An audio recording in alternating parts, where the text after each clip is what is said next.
اچھا، میں نے شروع میں ایک جگہ ذکر کیا نا کہ حضرت ایسے تھے جیسے اپنے گھر کے شہزادے ہوں. مولانا رحمت اللہ کیرانوی، اس کی تھوڑی سی جھلک سن لیں آپ، کہ شاید میں ویسے مبالغہ کر رہا ہوں. حضرت کی نسبت کیا ہے؟ کیرانوی. کیا ہے؟ کیرانوی. یہ اصل میں کیرانہ کی طرف نسبت ہے. کیرانہ جو ہے، یہ یاد رکھیے گا، اس زمانے میں ضلع مظفر نگر کے اندر قصبہ تھا. قصبہ سمجھتے ہیں آپ؟ سمجھتے ہیں کہ نہیں؟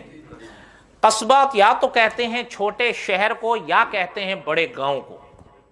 اس زمانے میں یہ ضلع مظفر نگر میں تھا کیرانہ. حضرت وہاں کے تھے، اس لیے حضرت کو کہا جاتا تھا حضرت کیرانوی رحمت اللہ علیہ. اصل میں حضرت نے بھی لکھا ہے کہ مولانا رحمت اللہ علیہ کیرانہ کے مشہور عثمانی خاندان سے تعلق رکھتے تھے. آپ کے جد امجد شیخ عبد الرحمن یہ سلطان محمود غزنوی رحمت اللہ علیہ کی فوج میں شرعی حاکم تھے.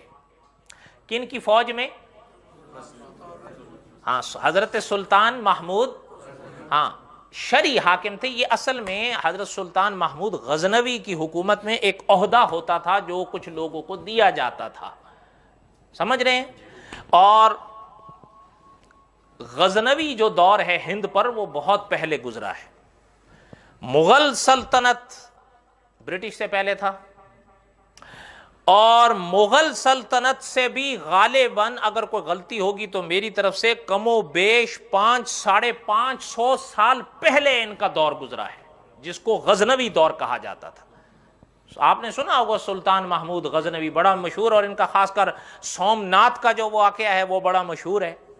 حضرت لکھتے ہیں کہ شیخ عبد الرحمن جو حضرت کیرانوی رحمت اللہ علیہ کے جد امجد تھے، یہ سلطان محمود غزنوی کے لشکر کے ساتھ قاضی عسکر کی حیثیت سے ہندوستان آئے.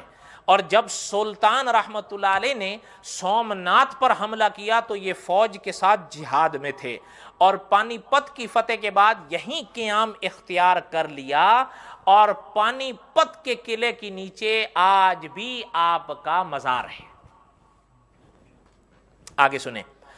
حضرت لکھتے ہیں کہ شیخ عبد الرحمن کی اولاد میں ایک بزرگ ہوئے حکیم عبد الکریم مرحوم کے نام سے، جو مولانا رحمت اللہ صاحب کیرانوی رحمت اللہ علیہ کے 8ویں جد امجد ہیں. دادا سمجھ لیں آپ کتنے؟ یہ دربار اکبری کے مشہور طبیب تھے. اب پہنچی ہے بات مغل سلطنت تک. دربار اکبری کے کیا تھے؟ طبیب، اور حکیم بینا کے نام سے معروف. ایک مرتبہ شاہ اکبر لاہور کے قریب چاندنی رات میں ہرنوں کی لڑائی کا تماشا دیکھ رہا تھا. اتفاقاً ایک ہرن نے چھپٹ کر اکبر کی رانوں کے بیچ میں سینگ مار کر اسے زخمی کر دیا.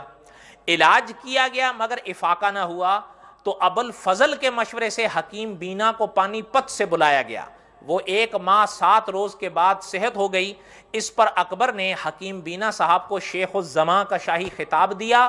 حکیم بینا کے صاحبزادے حکیم محمد احسن صاحب مرحوم بھی اپنے والد کے ساتھ بادشاہ کے علاج میں ہمہ تن مصروف رہے، اس لیے انہیں سن 915 عیسوی میں قصبہ کیرانہ جاگیر کے طور پر مغل سلطنت نے دیا.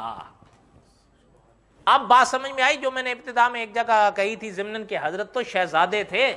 بعض لوگ سوچتے ہوں گے یہ ویسے ہی چھوڑ رہے ہیں، ایسی بات نہیں ہے. یہاں تک اتنی بات تو سمجھ میں آئی ہوگی آپ کو.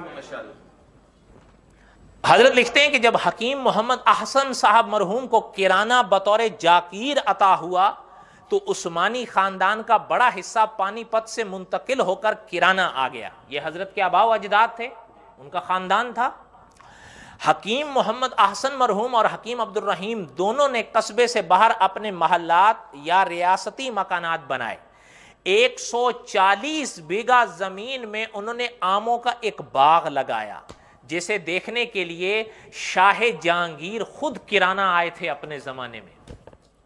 ہاں، اور یہ ایسی بات نہیں ہے، آگے بھی اس کا حوالہ موجود ہے کہ جہانگیر نے جو آپ بیتی لکھی تھی نا، انہوں نے اپنی آپ بیتی میں اس سفر کا اور اس باغ کا ذکر کیا تھا. اور یہاں تک ذکر ملتا، وہ کوئی چھوٹا موٹا باغ نہیں تھا. کہ ٹہنی پہ کسی شجر کی تنہا بلبل تھا، کوئی اداس بیٹھا، کوئی ایک درخت نہیں تھا. سنیے کہ باغ کی تعریف کی ہے جہانگیر نے